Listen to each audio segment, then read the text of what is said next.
Assalamualaikum warahmatullahi wabarakatuh, Sobat Misteri Sunyi Mencekam. Semoga Anda masih selalu setia bersama kami, channel yang setiap hari selalu menyuguhkan cerita-cerita misteri menarik. Dan kali ini kami masih akan melanjutkan sebuah kisah misteri yang berjudul Perseteruan Dua Keluarga Ningrat Gara-gara Lamaran Ditolak, bagian kedua. Lebih dari 8 jam setelah menyeberangi lautan, Kolis dan Komala akhirnya sampai di sebuah pertigaan. Keduanya pun turun dari bis dan segera mencari jasa ojek untuk sampai di kampung tempat tinggal paman mereka, Latif. Selama perjalanan, meski sudah tersadar, namun Komala masih banyak diam. Entah karena jiwanya yang lelah atau karena tak ingin dirinya dititipkan ke tempat nan jauh. Masuk ke dalam hutan lindung berakhir di pesisir pantai.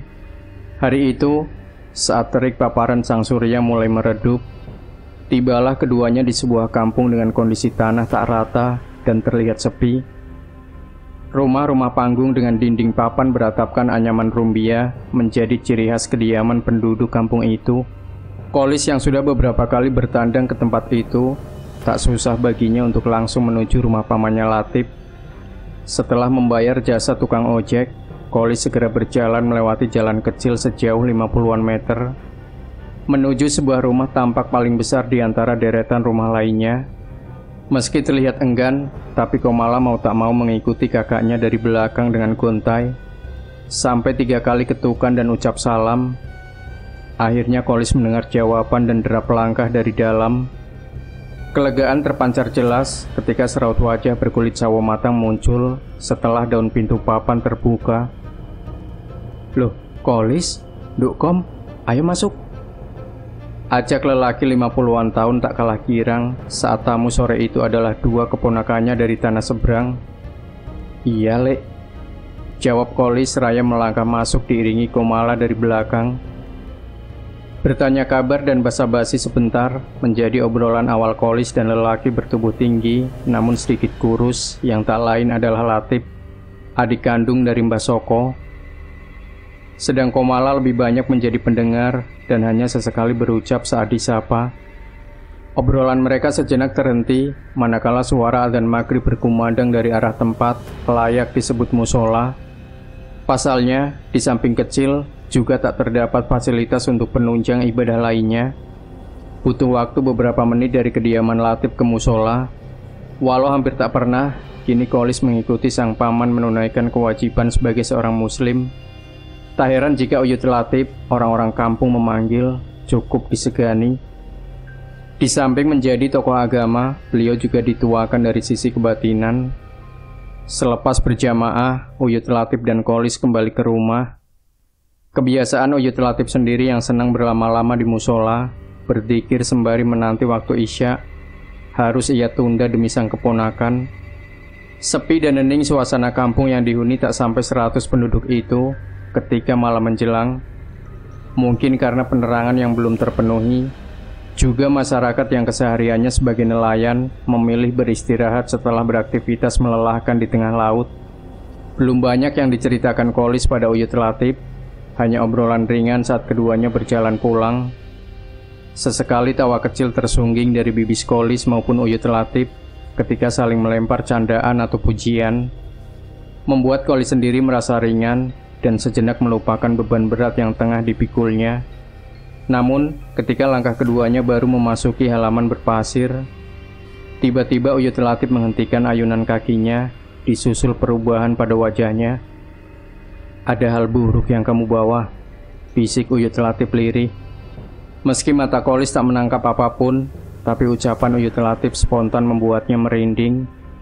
Ia tahu jika sang paman selalu jujur dan juga memiliki kemampuan olah batin yang tajam. "Maksudnya hal buruk apa, Lek?" tanya Kolis penasaran. "Kamu ingin tahu?" "Sebentar," ujar Uyut Latif. Mendengar penawaran dari pamannya, Kolis sebenarnya ingin menolak. Namun, saat akan berucap, ia urungkan kala melihat pamannya sedang memejamkan mata, sembari membaca sesuatu. Semenit kemudian, Uyut Latif membuka matanya, kemudian membungkukkan badan dan menarik kakinya sebelah kanan mundur, Segenggam pasir ia ambil tepat dari bawah bekas pijakan kaki kanannya pertama. Tak lama, pasir dari tangannya ia lempar ke arah halaman rumahnya sendiri yang berjarak 5 meteran dari tempatnya berdiri. Cedar, cedar, keratak. Terkejut Kolis menyaksikan pemandangan di depannya, di mana hanya segenggam pasir putih yang dilempar oleh pamannya mampu memercikan api dan menimbulkan suara dentuman seperti petasan. Lebih terkejut lagi saat Kolis melihat redanya percikan api, berganti munculnya puluhan sosok berkain putih lusuh dan berambut rata sepunggung menggumpal acak-acakan. Tak hanya itu, Kolis yang mulai berkeringat langsung mundur bersembunyi di belakang tubuh pamannya, manakala sosok-sosok itu menunjukkan wajah mereka yang mengelupas dipenuhi lendir. Berbeda dengan Uyut Latif, ia tampak tenang menatapi puluhan sosok itu tanpa ada rasa takut sedikit pun. Setan apa dan dari mana itu paman? Bisik Kolis ketakutan. Loh, ini mengikuti kamu dari sana. Apa tidak terasa selama di jalan kamu itu? Jawab Uyut Latif masih terlihat tenang. Sedikit terkesiap Kolis mendengar jawaban pamannya.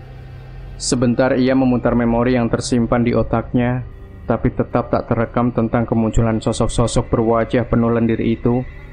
Dirinya tak menampik jika mengalami kejadian aneh dan ngeri, tapi bukan tentang sosok menyeramkan yang kini ada di hadapannya. Tapi yang saya alami waktu di kapal bukan ini, paman. Jawab Kolis akhirnya. Iya, yang menemui kamu bukan ini, tapi junjungannya. Ini itu hanya suruhan buat mencari jejak tinggalmu dan Dokkom. Sudah tahu kan masalahnya? Terang Uyut Latif. Mendengar penjelasan sekaligus pertanyaan tentang muasal permasalahannya, Kolis terdiam sejenak, lalu mengangguk, membuat Uyut Latif yang melihatnya menyunggingkan senyum tipis. Ya sudah, ayo masuk. Ajak Uyut Latif sebelum melangkah, seakan tak ada masalah. Sedikit ragu Kolis untuk melangkahkan kakinya mengikuti Uyut Latif, melihat puluhan sosok bermata putih rata tanpa telinga masih berdiri tegak di halaman. Kolis memberanikan diri setelah Uyut Latif menunggunya sambil mengulurkan tangan kiri dan menganggukkan kepala. Erat pegangan Kolis pada pergelangan tangan Uyut Latif. Ia tak memperdulikan lagi bau anyir dan amis menyengat berasal dari lendir merah kehitaman di wajah mengelupas puluhan sosok itu. Bau itu semakin lama semakin menyengat, sama dengan halnya Kolis yang juga semakin dekat dengan keberadaan mereka. Namun tak terjadi apa-apa, tak bereaksi sedikit pun ketika dirinya yang berjalan di belakang Uyut Latif melewati. Terheran saat itu Kolis dengan apa yang baru saja ia alami. Ketakutannya akan terjadi sesuatu pasca kemunculan sosok-sosok itu ternyata tak terjadi sama sekali. Itu semua cuma menjaga, tidak mau berbuat apa-apa.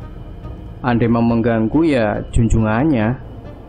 Tapi semoga tidak sampai datang, ucap Uyut Latif menerangkan setelah keduanya berada di dalam rumah. Coba panggilkan Dokkom suruh kesini, paman mau bicara. Sambung Uyut Latif memberi perintah. Tak menunggu 2 kali, Kolis segera bergegas menuju kamar yang telah disediakan dan biasa ia tempati saat datang bertandang. Di bawah cahaya redup lampu templok, Kolis melihat Komala tengah duduk meringkuk, memeluk lututnya sendiri. Terdengar isak sesenggukan lirih ketika Kolis mendekat. Ia menduga bila Komala menangis karena terpaksa ikut dirinya di tempat sunyi nan jauh dari tempat tinggalnya, terpisah dengan bapaknya yang sedari kecil selalu menemaninya. Duk, suruh keluar, Paman Latif mau bicara. Pelan suara Kolis menyampaikan pesan Uyut Latif, tetapi tak mendapat respon sedikit pun dari Komala. Ia masih tertunduk dan hanya sesenggukannya saja yang tak terdengar lagi. Sebentar Kolis menghela nafas, mencoba bersabar dalam menghadapi adiknya. Ia pun segera mendekat, mengempaskan pelan pantatnya di sisi tempat Komala meringkuk. Diulanginya lagi pesan dari Uyut Latif dengan kalimat yang sama, bahkan diteruskan dengan kalimat-kalimat nasihat serta dukungan. Namun tetap saja Komala dia membisu. Sampai akhirnya Kolis menyerah. Ia beranjak melangkah keluar dengan perasaan sedikit jengkel dan bingung. Ya sudah kalau nggak mau. Terpenting jangan sampai Ndukkom keluar dari rumah ini dari mulai surup, ucap Uyut Latif setelah mendapat penjelasan dari Kolis tentang diamnya Komala. Kalau saya tidak apa-apa, Paman, Anda yang keluar, tanya Kolis penasaran dengan larangan yang disampaikan pamannya. Kalau berani nggak apa-apa, yang dijaga, yang diawasi itu bukan kamu, tapi Komala. Karena Ndukkom sudah membawa calon bocah tali sambung pati yang akan dinobatkan menjadi tuan junjungan para abdi lelembut, termasuk yang ada di depan rumah tadi, terang Uyut Latif. Maksudnya, Paman? Sejenak Uyut Latif terdiam setelah satu hempasan nafas melonggarkan rongga dadanya. Matanya kemudian menatap ke arah pintu sebentar sebelum kembali menatap Kolis. Coba apa saja yang dipesankan bapakmu, sama apa saja yang kamu lihat waktu perjalanan ke sini? Tanya Uyut Latif dengan raut serius.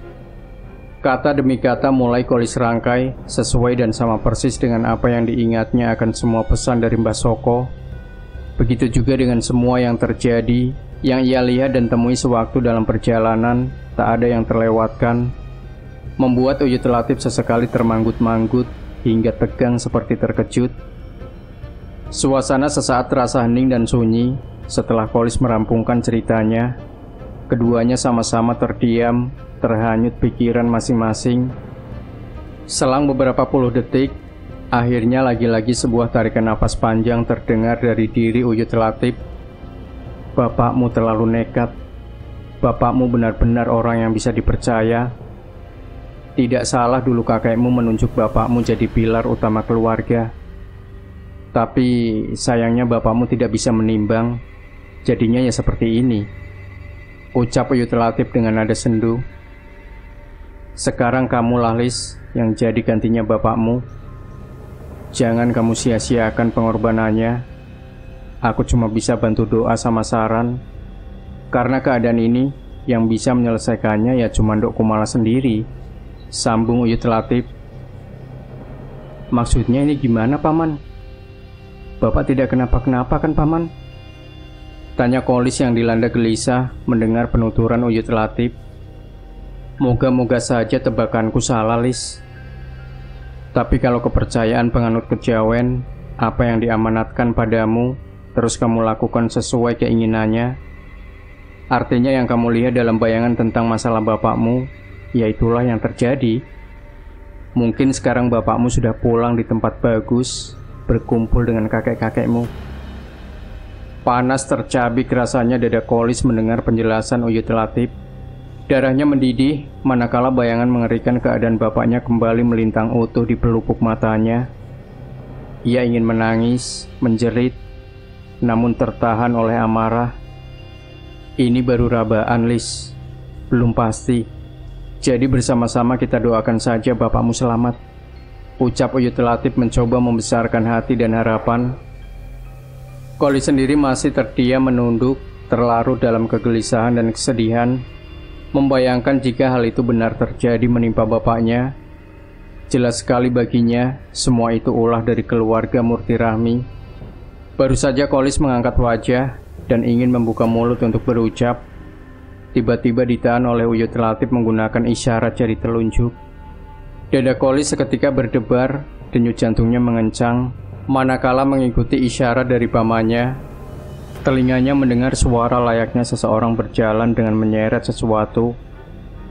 Cukup lama suara itu terdengar, dan seperti tengah mengitari rumah panggung Uyut Latif yang sudah ditempati puluhan tahun.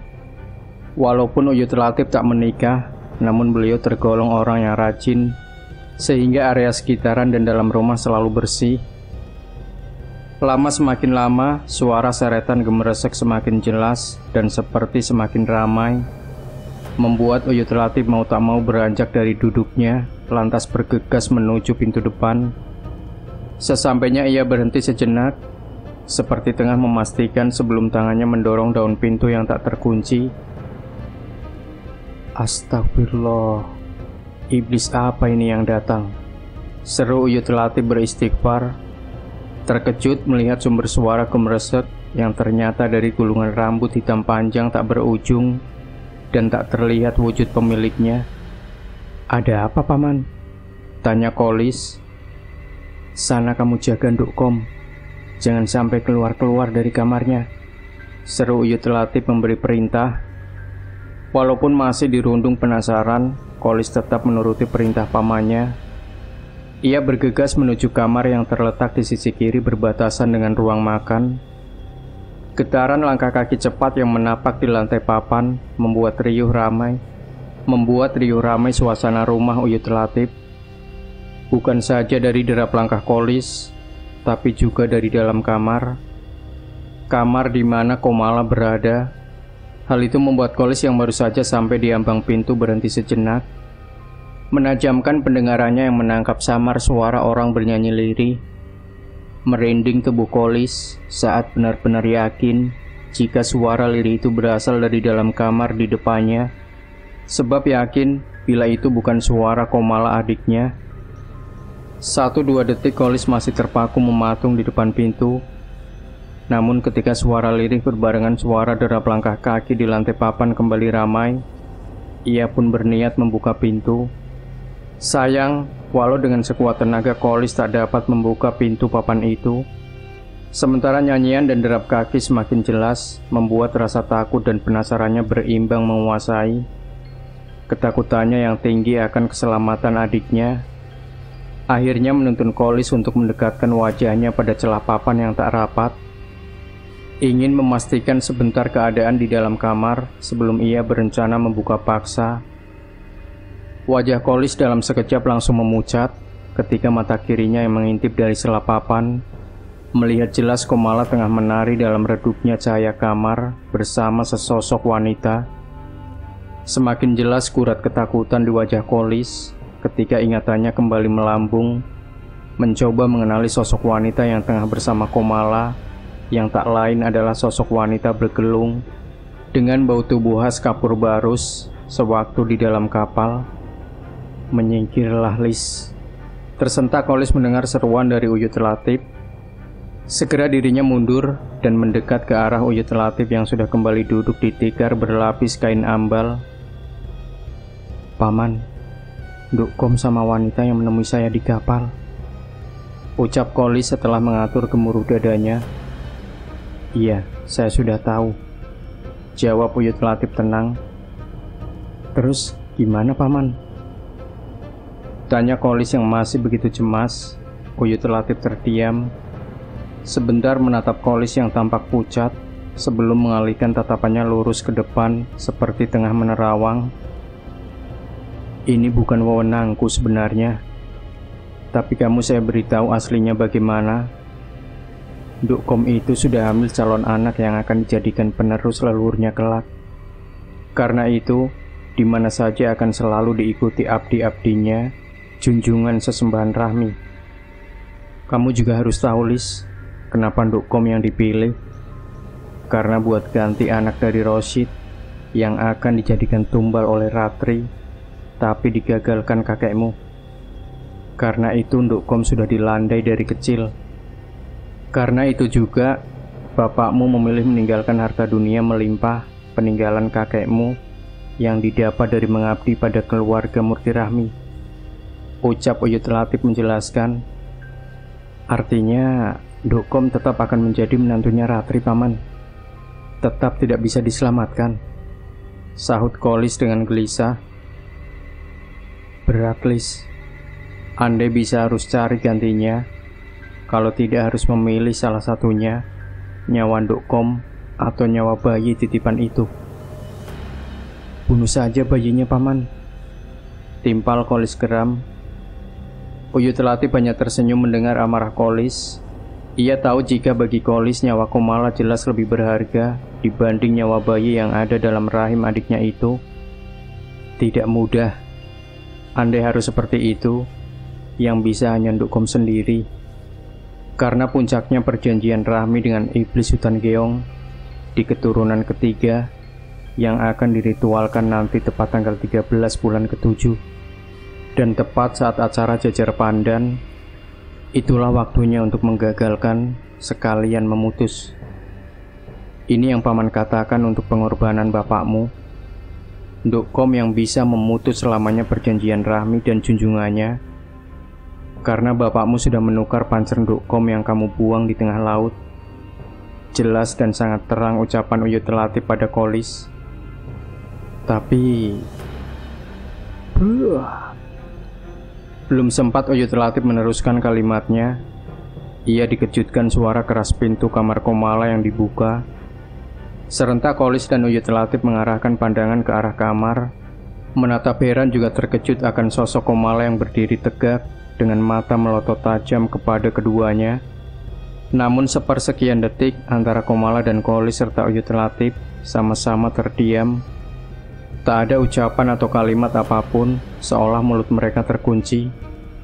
Suasana canggung itu akhirnya terpecahkan oleh langkah Kolis yang memberanikan diri bangkit dan melangkah mendekati Komala.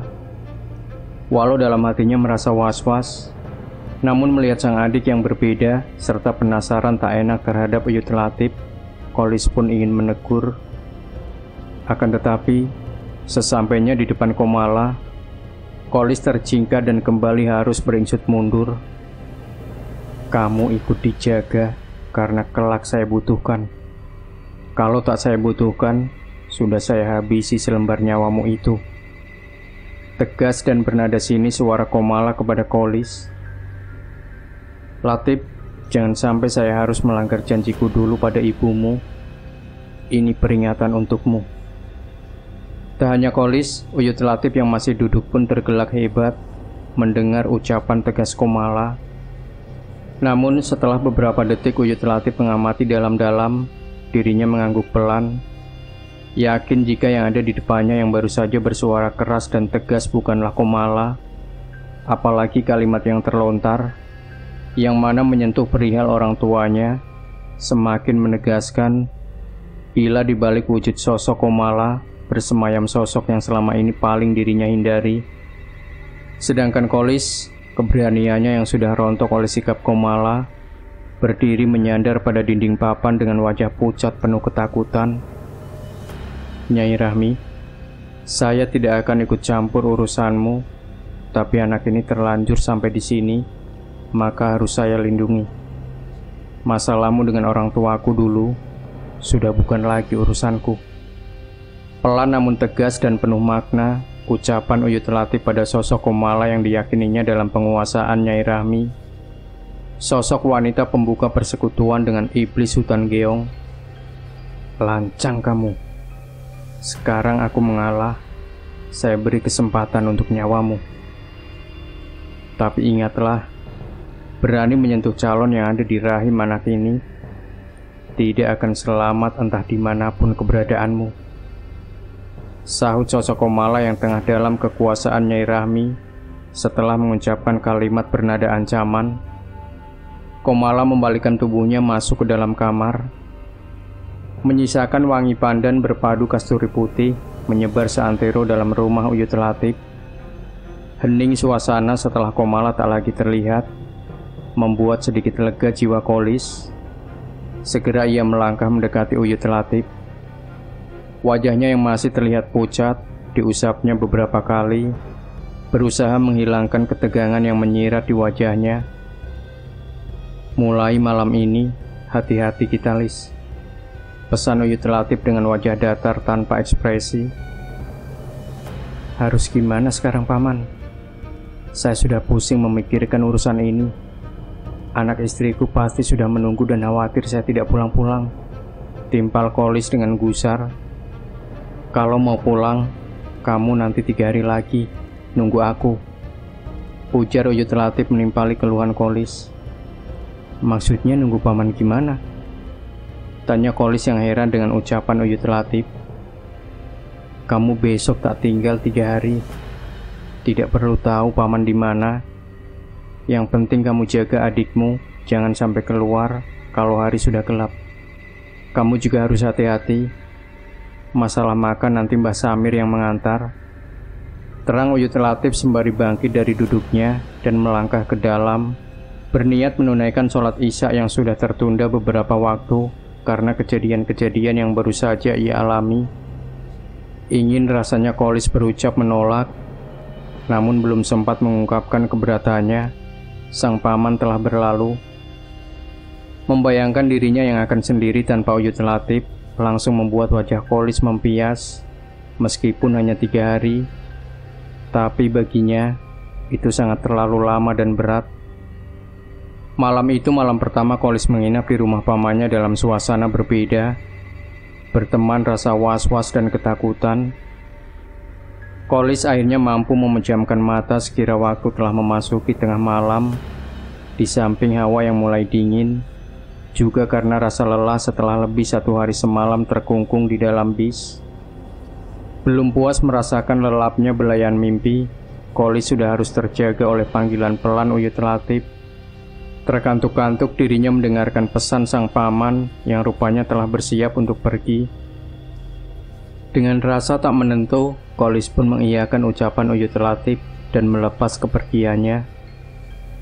Hari semakin terang saat memburat kemerah-merahan menyembul dari sisi timur laut, merubah suasana sunyi kampung menjadi ramai oleh aktivitas penduduk dengan ragam keseharian masing-masing. Hal itu sedikit menghibur Kolis, apalagi ketika beberapa warga yang sudah dikenalnya mengajaknya sebentar bercengkerama dalam gurauan yang mengakrabkan. Kolis baru merasakan kembali suasana tak mengenakan setelah kedatangan Mbah Samir, wanita umur 50-an lebih yang bakal selama 3 hari mengantar makanan. Bukan hal Mbah Samir atau makanannya membuat Kolis tak nyaman, melainkan sikap adiknya yang seperti tak lagi mengenalinya. Beberapa kali sapaan Kolis dibalas dengan sikap dingin dan tatapan sinis. Tak berbicara sepatah kata pun, juga tak menyentuh barang sedikit makanan yang terhidang. Kejadian itu berlanjut sampai menjelang senja, dan setelah kedatangan Mbah Samir kedua kalinya. Hal yang sama Kolis lakukan ketika Mbah Samir pulang dan berniat menawarkan hidangan yang ia susun sendiri di meja persegi tak seberapa lebar. 1, 2 hingga puluhan kali ketukan serta panggilan Kolis tak bersahut membuat benaknya bertanya-tanya dan menimbulkan kegelisahan, mengingat waktu yang sudah menjelang surup serta pesan-pesan dari Paman Latif. Duk, Duk. Lagi dan terus Kolis berusaha memanggil Komala, tapi tetap saja tak ada sahutan. Padahal Kolis yakin jika adiknya sedari bertemu waktu pagi belum keluar dari kamar. Rasa panik akhirnya menuntun Kolis untuk mengintip dari celah-celah daun pintu yang merenggang. Walau tak besar, tapi cukup untuk matanya melihat ke dalam seperti yang dirinya lakukan semalam. Kosong, tak ada siapapun di dalam kamar. Hanya tumpukan bantal dan selimut di atas ranjang yang tertangkap matanya, membuatnya semakin dirundung kekhawatiran. Tak ingin terjadi apa-apa, Kolis segera bergegas mencari Komala. Disusurinya tiap ruangan dalam rumah sampai sekeliling bagian luar. Tetap saja Kolis tak menemukan sosok adiknya. Dalam keputusasaan, Kolis kembali masuk melalui pintu belakang. Langkah gontainya bersuara pelan ketika menapaki 5 tangga naik menuju pintu kayu yang masih terbuka. Dirinya sudah lelah, jiwanya sudah pasrah, membayangkan apa yang akan terjadi atas dilanggarnya pesan dari pamannya. Namun, keputusasaan dan kepanikan Kolis segera berubah ke terkejutan bercampur girang kala ia baru saja masuk, melihat sosok Komala telah duduk di depan meja makan, seperti baru saja selesai bersantap. "Duk, kamu dari mana?" tanya Kolis pelan, seperti berusaha menutupi rasa senangnya. "Aku dari tadi di kamar, Kak, tidak kemana-mana," jawab Komala acuh. Tertegun Kolis mendengar ucapan Komala. Ia kemudian mengingat-ingat lagi saat ia mengintip kamar Komala yang dengan jelas kosong. Namun ia mencoba menerima jawaban adiknya. Ia tak ingin suasana seperti yang tadi terulang, hanya duduk dengan saling diam. "Bapak sudah meninggal. Apa kamu sudah tahu, Kang?" ucap Komala tiba-tiba. Tentu saja ucapan itu langsung membuat Kolis terperanjat. Tangannya yang hendak meraih sendok nasi diurungkannya. Dadanya bergemuruh, urat-uratnya menegang menahan amarah.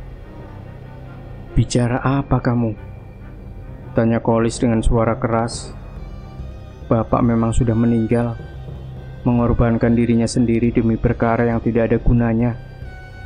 Kalau tidak percaya, coba lihat saja sana. Yang akan kamu temui cuma kuburannya.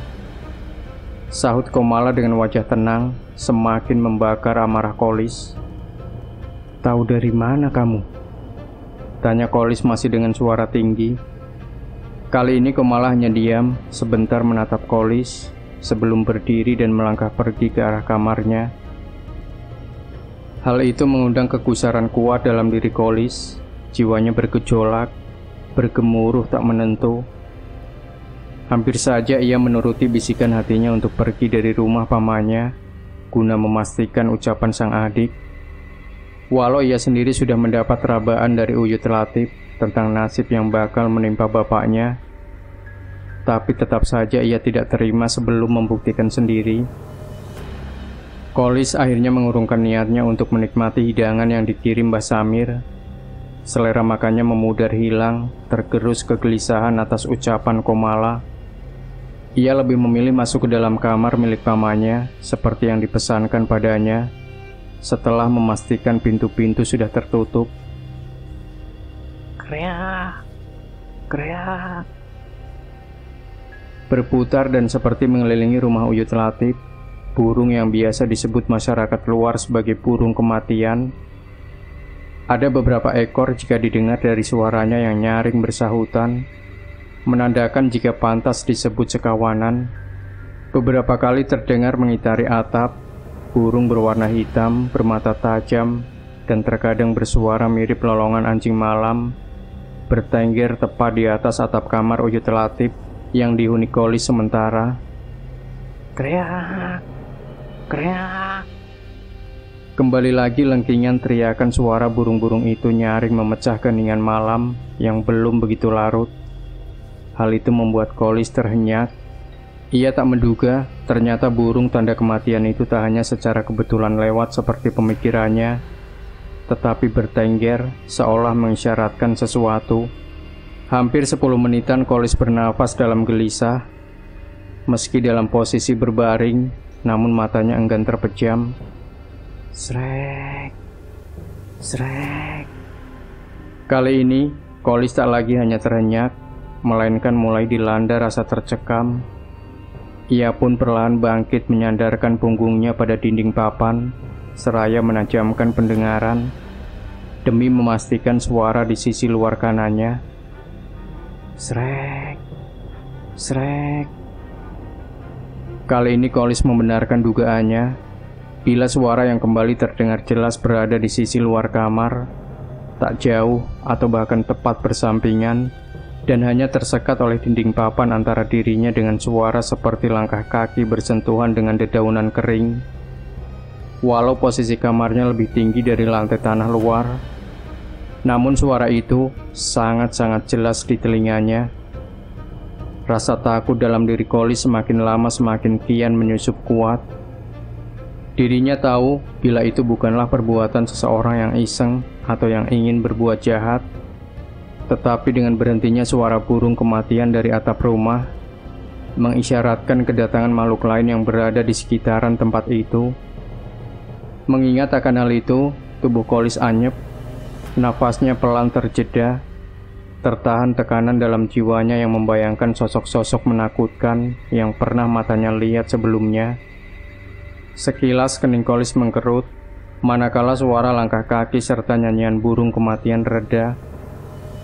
Nampak harapan untuk istirahat tenang tergambar pada wajah lelahnya. Setelah sampai 15-an menit, suasana tetap hening. Namun, baru akan mencoba terlelap dengan balutan selimut tipis bergambar bunga mekar, Kolis kembali terjaga oleh suara pintu terbuka, diiringi derap langkah di dalam rumah. Kolis menduga jika itu adalah Komala, tapi semakin lama, suara langkah kaki itu semakin jelas seperti langkah kaki yang dirinya dengar di luar. Duk, duk, duk Kom. Panggil Kolis mencoba memastikan. Sunyi tak ada sautan, langkah itu pun terhenti. Membuat rasa penasaran Kolis membesar dari rasa takutnya. ia pun kembali bangkit, duduk sebentar, dan akhirnya memberanikan diri untuk beranjak. Kring. Sepi dan gelap saat itu yang Kolis lihat. Setelah membuka pintu dan berdiri selangkah keluar kamar, sejenak Kolis diam berpikir, dan tak lama dirinya menyadari jika ada sesuatu yang kurang. Kolis pun kembali masuk ke dalam kamar dan segera kembali keluar, berjalan pelan sembari mengingat posisi lampu teplok bersumbu kain dengan minyak tanah sebagai pembakarnya. Tak lama, Kolis menemukan lampu yang tergantung di kayu balok penyangga dan menempel di dinding.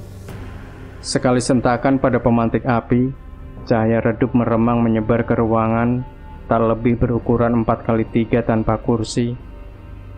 Mata Kolis langsung mengedar, mengamati seluruh isi ruangan tempat Uyut Latif biasa bersantai dan menerima tamu.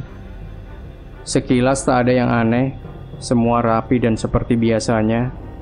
Mulai dari kain ambal sebagai alas lantai, juga hiasan kaligrafi lukisan alam, serta kalender bergambar toko penjual bahan bangunan masih di tempat semula tak berubah.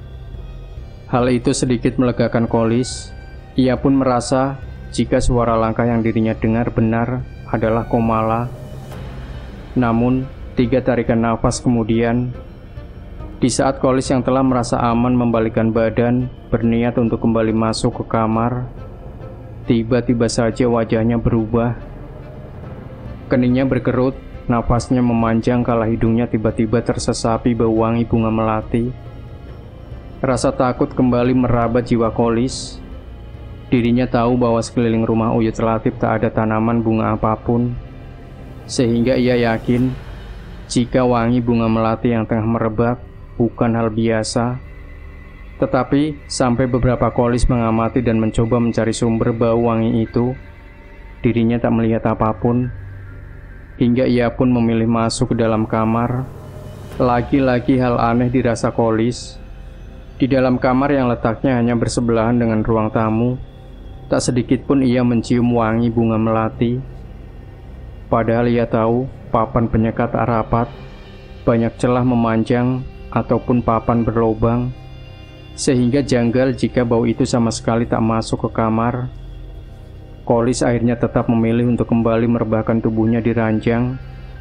Rasa lelahnya menuntun matanya untuk terpejam, walau pikiran dan perasaannya masih gelisah. Semakin malam angin pesisir semakin kencang berhembus. Hawa dingin mulai terasa menusuk, dan hal itu dirasakan Kolis. Hembusan angin yang menyapu kulit tubuhnya dirasa begitu dingin, sampai harus membuatnya terbangun. Sebentar Kolis membetulkan kain selimut guna menutupi tubuhnya dan berniat memejamkan kembali matanya. Ia tak menghitung telah berapa jam tertidur. Yang ia rasakan saat itu, rasa lelah dan kantuknya masih terasa. Tetapi belum sampai 10 detik, Kolis terjingkat kaget.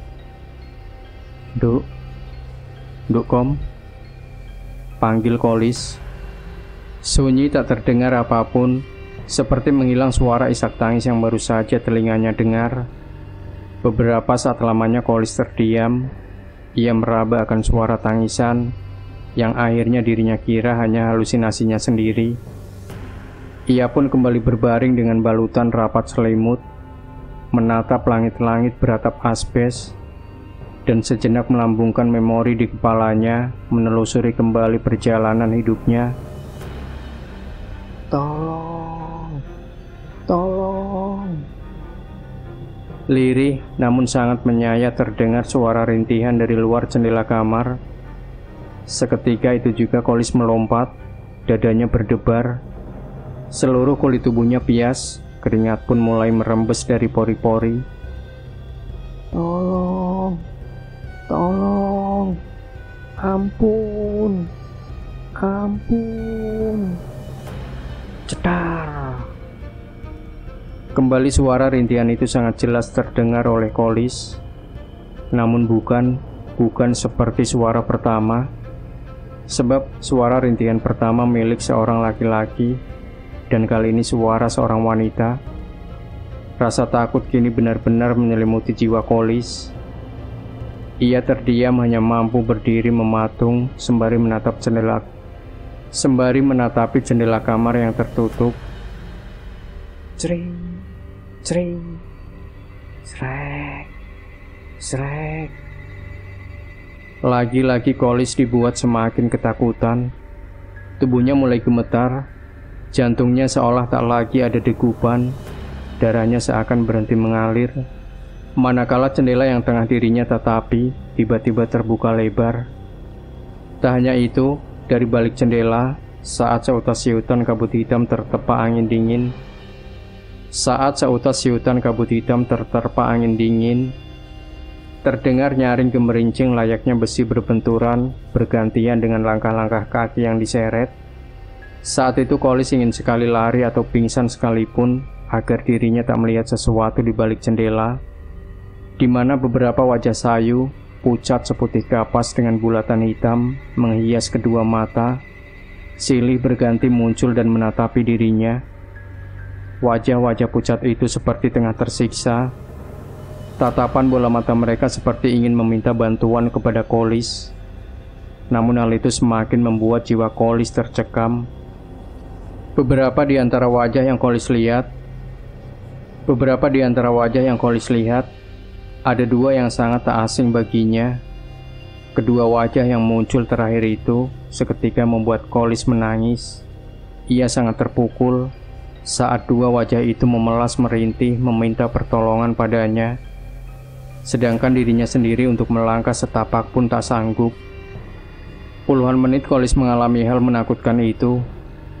Beberapa kali juga dirinya yang terpaku dalam ketakutan harus menyaksikan wajah-wajah itu kembali, oleh karena mereka seperti digiring mengikuti alunan gong yang mungkin sebagai penanda berjalan memutari rumah Uyut Latif.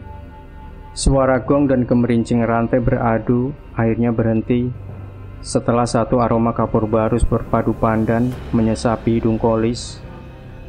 Dan tak lama, sesosok wanita muncul dari balik jendela seperti tengah duduk di atas keranda pikul.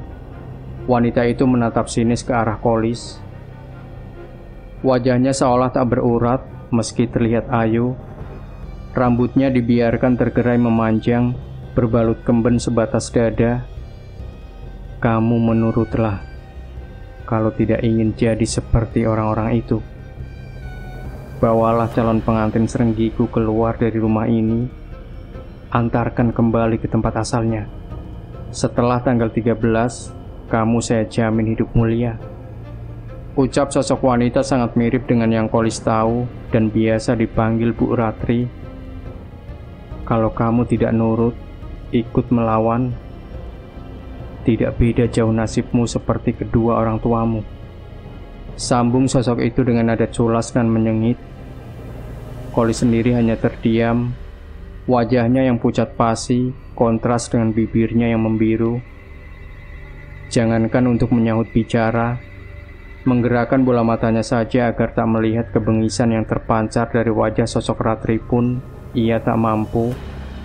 Sepersekian menit, akhirnya Kolis terkulai. Tubuhnya yang basah bermandikan keringat roboh.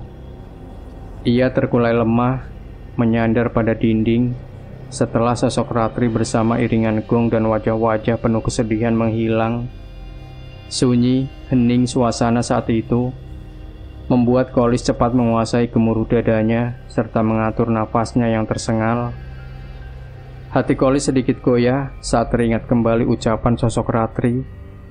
Ia membayangkan betapa menderitanya orang-orang yang ia lihat hanya sebatas wajah, termasuk wajah orang tuanya, Mbah Soko dan Mbok Selasi. Saat jiwa dan pikiran Kolis masih berkecamuk, satu bisikan lembut membuatnya terbangun, berjalan dengan tertatih keluar dari kamar. Langkahnya semakin terasa ringan dan mantap ketika matanya lurus menatap ke arah kamar Komala. Sesampainya di depan pintu, Kolis berhenti sejenak, mendengarkan sayup lantunan lirih tembang yang biasa dinyanyikan untuk menidurkan anak-anak. Kolis tak peduli lagi. Tangannya segera mendorong pintu tanpa mengetuk terlebih dahulu. Kolis sempat tertegun sejenak melihat Komala tengah duduk di ranjang sembari memeluk sebuah selendang merah muda polos. Dari bibirnya masih terdengar lirih bait tembang berirama selendri pelok. Sempat ragu Kolis kala itu, tapi ketika muncul bayangan wajah-wajah menderita, termasuk wajah kedua orang tuanya, kakinya segera berayun mendekati Komala. Liringan dari bibir Komala akhirnya terhenti sesaat setelah Kolis duduk di tepian ranjang. Sebentar matanya melirik sebelum menunduk menatapi selendang sembari menimang-nimang. "Duk, ayo saya antar pulang lagi," ucap Kolis pelan. Tak ada sahutan dari Komala, wajahnya tetap menunduk. Suara timbangannya masih terdengar lirih tanpa memperdulikan Kolis.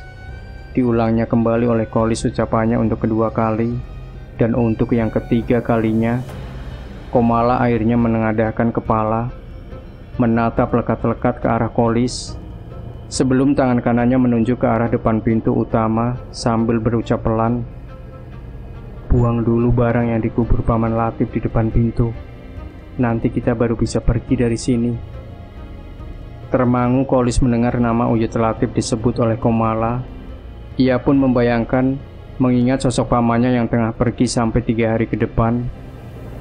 "Harus kamu ambil dulu, Kang. Kalau tidak, nggak akan selesai masalah ini." Apa Kang Kolis tidak ingin menolong bapak sama ibu? Apa malah Kang Kolis ingin sengsara jadi pengikut?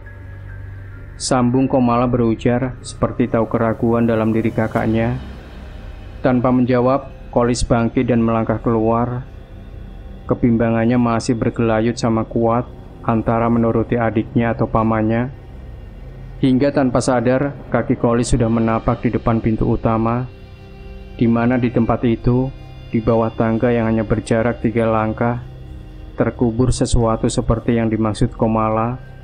Meski masih ragu, Kolis tetap membuka pintu, melangkah pelan menuruni tangga, dan berhenti mematung menatap suasana gelap di halaman. "Ambil sekarang, Kang. Ayo segera kita pergi dari sini. Kasihan bapak sama ibu yang lagi menunggu kita."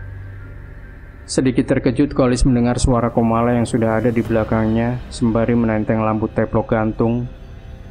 Ia menoleh sebentar, menatap sang adik yang tersenyum tipis sembari menganggukkan kepala dan mengelurkan lampu bercahaya remang memudar kepadanya. Keraguan terlihat semakin menggurat jelas pada wajah Kolis saat akan menerima lampu dari tangan Komala. Namun akhirnya, tangannya menyambut uluran tangan Komala dan menerima pemberian lampu teplok. Kini di depannya, 3 langkah dari tempatnya berdiri, Kolis melihat satu gundukan membulat sebesar paha orang dewasa. Entah karena memang dibuat seperti itu, atau memang penglihatan Kolis yang telah mampu menembus.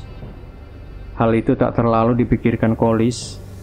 Tugasnya kini hanya membongkar, mengambil sesuatu yang tertanam di dalamnya, seperti yang dimaksud Komala adiknya. Sedikit demi sedikit, tanah berpasir mulai tergali tangan Kolis. Ia tak peduli dengan terpaan angin mengimbas kencang saat lubang yang digalinya semakin dalam. Sampai pada kedalaman sejengkal, Kolis menghentikan menggali. Sebentar menoleh ke belakang, di mana Komala masih berdiri menatapinya penuh harap cemas.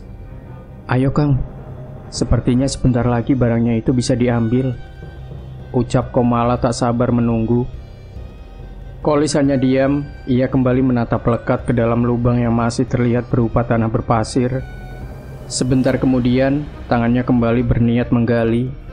Namun, sebelum jari-jarinya menyentuh tanah, tiba-tiba saja ia tarik kembali, manakala satu bentakan keras dari arah depan mengejutkannya. "Berhenti. Jangan diteruskan." Seketika Kolis tersurut mundur, matanya membelalak lebar menatap ke depan, di mana ada sosok wanita telah berdiri di hadapannya, bercahayakan sebuah obor. "Duh, Om, Mbak Samir," seru Kolis seolah tak percaya. Sebentar Kolis memalingkan wajahnya ke belakang, kosong tak ada siapapun, hanya gumpalan kabut tipis memudar yang tertangkap matanya. "Itu tadi bukan adikmu. Ini yang asli adikmu. Makanya jangan kamu teruskan menggali tanah itu. Bisa jadi bahaya semuanya," ucap Mbah Samir menjelaskan. Kolis yang masih bingung, ragu, sejenak tertegun. Kembali ia mengamati dalam-dalam sosok Komala dalam papahan Mbah Samir, seperti ingin memastikan bila itu adalah asli adiknya. Sudah, jangan bingung, timbun lagi tanah itu, terus masuk. Nanti saya jelaskan di dalam, ujar Mbah Samir sambil melangkah dengan memapah Komala masuk ke dalam rumah. Kali ini Kolis seperti yakin. Ia pun menuruti perintah Mbah Samir untuk menimbun lagi lubang tanah yang sudah sejengkal ia gali. Kolis segera beranjak masuk. Setelah dirasa cukup lubang yang ia timbun kembali, sampai di dalam, ia melihat Mbah Samir sudah duduk menselonjorkan kakinya dengan punggung menyandar di dinding, sedangkan Komala terbaring di depannya seperti tertidur pulas. "Nak, kamu tadi sudah tertipu sama makhluk halus yang ingin bawa adikmu pergi dari sini. Untung saja belum sampai kamu ambil pagar. Jenggolo yang menjaga adikmu dan kamu selama di sini. Kalau sampai keambil dirimu tadi, dan semua jadi celaka." Lirih namun tegas ucapan Mbah Samir. Kolis yang baru saja duduk dengan posisi bersila menunduk lesu. Puluhan pertanyaan masih berkelebat di kepalanya, tanpa tahu satupun jawaban. Sesekali ia menatap Komala yang terpejam, seperti ingin bertanya tentang apa yang sebenarnya terjadi. "Adikmu tadi sengaja saya mandikan air laut. Terus yang mengganggumu malam ini, semua tipu muslihatnya iblis yang ingin kamu pergi dari sini bersama adikmu. Karena tahu Paman Mulati pergi," sambung Mbah Samir menjelaskan.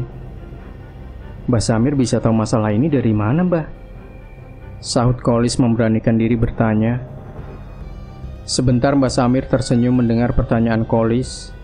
Tangannya yang mulai keriput mengeluarkan sesuatu dari balik baju hijau muda berlapis kebaya gerambyang. Dengan lincah, tangan Mbah Samir kemudian meracik daun sirih bercampur rempah-rempah untuk dijadikan susur kinang. "Apa harus tahu kamu?" ucap Mbah Samir balik bertanya. Mendapat pertanyaan balik, Kolis terdiam. Ia memang tak mengenal dekat siapa sosok Mbah Samir. Yang dirinya tahu cuma sosok Mbah Samir ini dekat dengan Uyut Latif.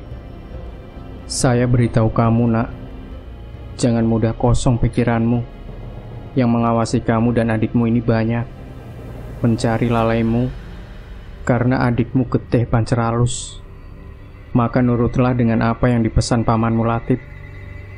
Dia sekarang masih berjuang untuk menyelamatkan adikmu dari angkara murkanya Ratri." Mendengar ucapan Mbah Samir menyebut nama Ratri, seketika ingatan Kolis tertuju pada sosok berambut panjang, berpadu balutan kemben sebatas dada serta wajah tak berurat. Hal itu juga mengingatkan kalimat ancaman pada dirinya beberapa jam yang lalu. Tak luput juga bagaimana wajah kedua orang tua Kolis yang terlihat sangat menderita, terjerat rantai di leher. Jangan heran kenapa Ratri bisa menemui dirimu, bisa memperlihatkan apa saja, termasuk bisa menyerupai wujud adikmu. Itu sebenarnya bukan Ratri aslinya, tapi Jangi, lelembut yang jadi abdi sejatinya.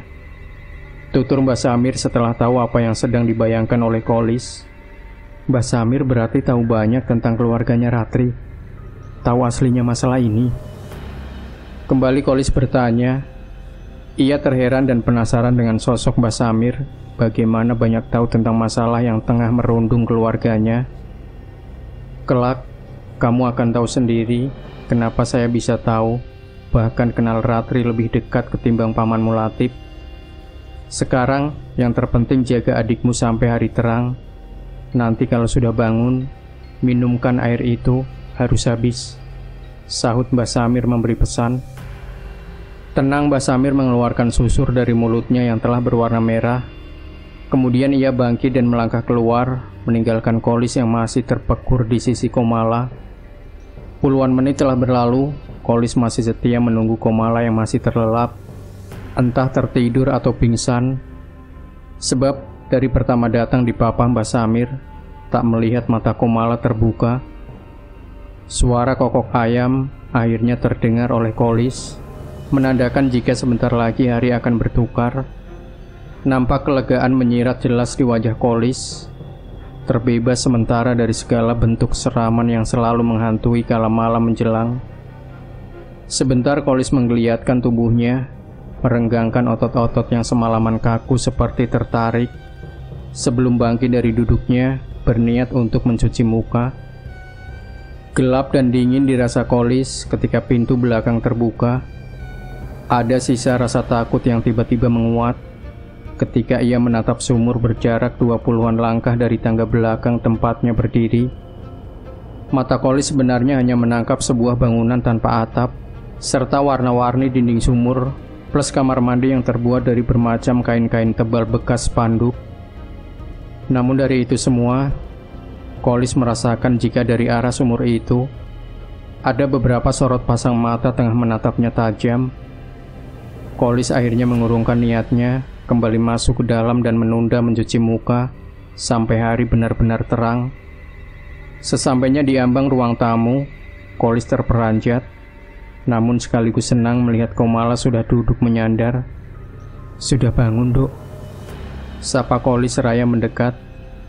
Senyum tipis mengembang dari sudut bibir Komala. Meski terlihat lemah dan pucat, tetapi saat itu terlihat benar-benar sosok Komala di mata Kolis. Tangan Kolis segera meraih botol tak seberapa besar di sisi kiri dinding tempat Komala menyandar. Segera tangannya mengulur, menyerahkan botol berisi air putih kehijauan sesuai pesan Mbah Samir. "Apa ini, Kang?" tanya Komala seraya menerima botol dari tangan Kolis. "Air minum, biar segar kembali kamu, Dok," jawab Kolis pelan. "Apa ini air dari Mbah Samir?" tanya Komala dengan tatapan serius. Sedikit tergagap Kolis mendengar pertanyaan dan tatapan serius adiknya. Ia juga terheran, tak menduga jika Komala seperti tahu bila air itu dari Mbah Samir. "Iya, Dok, tapi ini air biasa, cuma untuk memulihkan keadaanmu yang pucat itu," jawab Kolis mengiyakan dan memberi alasan. "Air biasa? Apa tahu, Kang, kalau ini benar air biasa? Ini itu air yang gunanya membunuh calon bayi di dalam perutku. Gak mau aku, Kang, disuruh minum." Sengit dan sedikit keras suara Komala menolak air yang diberikan Mbah Samir. Ia pun melempar botol berisi air ke arah pintu depan. Kegusaran seketika menghias wajah Kolis. Dirinya yang tak tahu benar atau tidaknya ucapan Komala tentang kegunaan air itu, hanya diam tanpa ekspresi. Tak berapa lama Komala memaksa bangkit dari tempatnya duduk menyandar. Walau tertatih lemah dan terlihat ringisan dari wajahnya, Komala tetap beranjak melangkah menuju kamar. Kolis yang melihat tak kuasa memaksa, pikirannya bingung dan dipenuhi dugaan-dugaan antara adiknya dan Mbah Samir. Sampai tubuh Komala menghilang masuk ke dalam kamar, Kolis masih terdiam sendiri di ruang tamu hingga fajar menyingsing. Seperti biasa, waktu sarapan Mbah Samir datang dengan 4 buah rantang bersusun 4. Dan tepat di saat itu, Kolis belum mampu beristirahat meski tubuhnya terasa sangat lelah. Sebentar Mbah Samir meletakkan hidangan ala kadarnya di meja kayu ruang makan. Baru saja selesai, Kolis yang baru dari kamar mandi belakang datang. Ada guratan tak enak menyerat jelas pada wajahnya kala melihat kehadiran Mbah Samir. Apalagi mendapati raut muka dari sosok lebih sedikit tua dari Uyut Latif ini, seperti memendam sesuatu, membuat Kolis semakin tak nyaman. "Kamu gagal, Nak." Pelan, tetapi terasa menusuk ucapan Mbah Samir yang ditujukan pada Kolis, meski tanpa menatap langsung. Kolis sendiri hanya tertunduk. Batinnya berkecamuk antara malu dan keingintahuannya tentang tujuan Mbah Samir menggugurkan janin dalam perut Komala. "Mohon maaf, Mbah." Lirih, akhirnya bibir Kolis berucap. Petaka paling besar itu jatuhnya pada calon anak yang dikandung adikmu. Keturunan ketiga dari darah bungsu suci akan melanggengkan ikatan persekutuan rahmi dengan junjungannya. Maka, jika ingin mencegah, jangan sampai anak itu lahir. Ucap Mbah Samir menerangkan yang seolah tahu isi pikiran Kolis. Atas penjelasan itu, Kolis tersulut rasa sesal. Baginya keluarga Murti Rahmi adalah biang dari masalah dalam keluarganya, sehingga ingin dirinya bisa mengakhiri namun ia sadar apalah dirinya. "Ada cara lagi nggak, Mbah?" tanya Kolis yang sudah berani mendekat dan menatap Mbah Samir. "Tinggal satu lagi cara yang bisa buat menyelesaikan ini semua. Setelah Pamanmu Latif selesai tirakat, apa kira-kira kamu sanggup?" jawab Mbah Samir dengan wajah menggurat, tanda sebuah keseriusan. "Apa saja sekarang harus sanggup, Mbah. Saya sudah lelah dengan urusan ini. Saya ingin hidup tenang, tentram bersama keluargaku," sahut Kolis penuh kemantapan. "Ya sudah, nanti malam kerjakan, biar saya yang jaga adikmu," timpal Mbah Samir antusias. "Berangkatlah, nanti kalau gelap, sengkala sudah tertutup. Jangan tanggapi apa saja yang kamu temui. Lihat sebelum kamu mendapat air 7 sungai benturan cabang." Kolis mengangguk, mengerti dengan apa yang diucapkan Mbah Samir. Tekad Kolis benar-benar bulat, tak peduli lagi seberapa bahaya dan sulitnya mencari persyaratan, yaitu air dari 7 tempat yang berbeda. Dengan ketentuan terdapat benturan dari cabang sungai mengalir ke laut. Meski area pesisir kampung itu banyak terdapat parit atau sungai kecil, namun bukan hal mudah jika sesuatu didapatkan guna untuk sebuah ritual atau kepentingan tertentu. Di samping waktu yang dibutuhkan sesingkat mungkin, juga keadaan malam sebagai salah satu syaratnya, menjadi sebuah tantangan mental yang tinggi. Sebuah wadah atau tempat berwarna coklat kekuningan dari tanah liat, pemberian Mbah Samir, segera Kolis kemas. Tak lupa sebuah obor dari bambu dengan sumbu kain, juga ia persiapkan untuk menemani perjalanannya malam ini. Setelah semua siap, Kolis terlebih dulu beristirahat sembari menunggu waktu, sedangkan Mbah Samir, sedari mengantar makanan untuk jatah sore, memilih berdiam diri di halaman belakang, menikmati hembusan angin sore. Ratusan detik, puluhan menit, dan beberapa jam telah berlalu. Suasana alam sudah bertukar dari terang dengan sengatan sang bola api dunia, menjadi gelap tanpa adanya lampu gantung langit yang sepertinya enggan untuk keluar. Suasana sunyi sangat terasa di rumah Uyut Latif. Cahaya remang dari 3 buah lampu teplok hanya mampu menerangi di sebagian tempat saja, sedang yang lain terlihat sangat gelap. Dilihat dari luar, suasana itu sekilas seperti rumah kosong. Namun di dalam, tepatnya di bagian belakang rumah, tengah duduk bersimpuh sendiri sesosok wanita tua bertubuh gempal, berikat kain batik di kepala. Sesekali sosok wanita tak lain dan tak bukan adalah Mbah Samir, menengadahkan kepalanya, menatap langit yang hanya terlihat hitam, seolah sedang mencari sesuatu atau menunggu. 10, 20 hingga 30-an menit hal itu berlangsung, namun tetap saja Mbah Samir masih terdiam dalam keheningan. Lain halnya dengan yang dilakukan Kolis. Meski dirinya berada di dalam kamar, tetapi ketegangan, kegelisahan terpancar dari sorot mata yang mengedar kesana kemari. Sepertinya Kolis tahu bila waktu untuknya berjuang sudah dekat. Terbayang olehnya apa yang bakal dia temui dan lihat dalam perjalanannya nanti. Memikirkan semua itu, nafas berat terhempas sekuat dari dadanya, berusaha melipat gandakan mental serta keberaniannya. "Nak Kolis, bangun, sudah waktunya." Satu suara akhirnya menyudahi lamunan Kolis. Ia yang mengenali suara itu segera bangkit. Dengan bermodalkan jaket bludru lumayan tebal, Kolis melangkah menuju arah belakang. Sesampainya, Kolis disambut oleh wajah keriput Mbah Samir. "Berangkatlah. Ingat-ingat pesanku. Apapun yang matamu lihat, jangan kamu rasakan, jangan sampai kamu mundur. Itu adalah ujianmu untuk bisa mendapat air 7 warna," ujar Mbah Samir memberi pesan. Disambut anggukan kepala oleh Kolis. Perlahan, setapak demi setapak kaki Kolis mulai menyusuri jalanan kampung menuju ke utara pesisir. Dengan obor di tangan kanan sebagai penerang jalan berkelok-kelok, Kolis mengikis rasa takut yang sebenarnya mulai mengendap. Sesekali Kolis berhenti, mengedarkan pandangan ke sekeliling dan juga menajamkan pendengaran, berharap bisa segera menemukan satu aliran sungai yang mengarah ke laut. Namun, sudah hampir kiloan meter kakinya melangkah, belum satu sumber pun ia temukan. Tanpa putus asa, Kolis terus melangkah, mengabaikan keringat yang mulai menetes dari dahinya. Harapannya akhirnya mulai menuai hasil. Tak jauh dari tempatnya, sejurus 5 meter ke kanan, telinganya mendengar gemericik air. Semangat Kolis pun kembali membara. Kakinya mengayun cepat menghampiri sumber aliran sungai. Sesampainya, sejenak ia mengamati arus aliran sungai. Tak lama dirinya mengikuti arah air mengalir hingga tiba di satu titik di mana terdapat 3 aliran saling menghubungkan. Kolis segera mengeluarkan wadah dari tanah liat pemberian Mbah Samir, berniat mengambil secangkir ukuran gelas bambu di tengah-tengah pusaran air. Namun, baru saja Kolis membungkukkan badan, satu bayangan tiba-tiba melompati dirinya. Terkejut bukan main Kolis saat itu, ia segera kembali tegak, mencari bayangan hitam yang baru saja mengganggunya.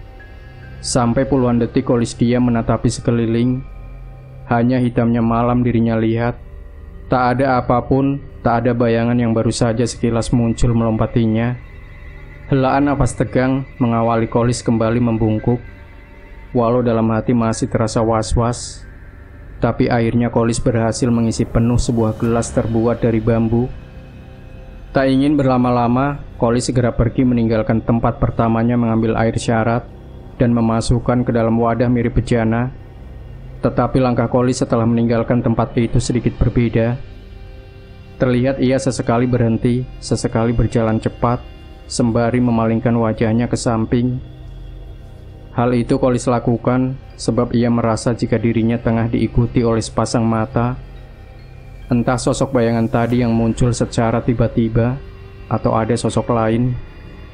Semakin Kolis merasakan sepasang mata itu dekat mengawasinya, semakin cepat juga langkahnya berayun. Sampai akhirnya ia menemukan kembali sebuah mata air mengalir tak seberapa jauh dari tempat pertama. Kali ini Kolis sedikit lebih waspada. Sebelum ia mengambil air yang tepat di hadapannya berbentuk pusaran dari 3 cabang mata air, matanya mengedar terlebih dahulu.